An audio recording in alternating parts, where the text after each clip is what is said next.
জিন্দাবাদ জিন্দাবাদ। দোয়া এবং সমর্থন চাই।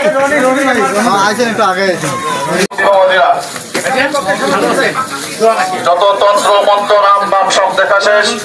আগামী দিন হবে ইনশাআল্লাহ ইসলামের বাংলাদেশ। আমরা অনেক দলকে দেখেছি, এবার আসেন ইনশাআল্লাহ আমরা ইসলামকে জয়যুক্ত করার জন্য চাঁদাবাজ সন্ত্রাসের বিরুদ্ধে আসনে আগামী জাতীয় সংসদ নির্বাচনে একজন আলেম প্রার্থীকে আমরা পেয়েছি ইসলামের জন্য। আমরা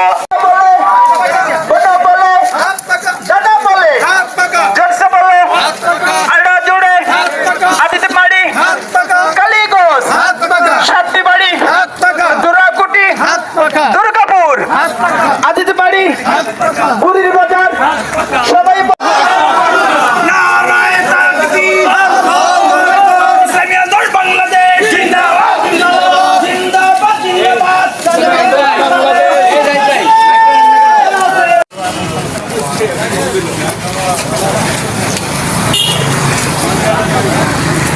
আলহামদুলিল্লাহ। সম্মানিত আদিতমারি উপজেলাবাসী, সম্মানিত ব্যবসায়ী ভাইরা, ইসলামী আন্দোলন বাংলাদেশ থেকে আদিতমারি কালীগঞ্জ 2 আসন থেকে আমাদের একজন ইসলামী প্রার্থী সম্মানিত আলেম হযরত মাওলানা মুফতি মাহফুজুর রহমান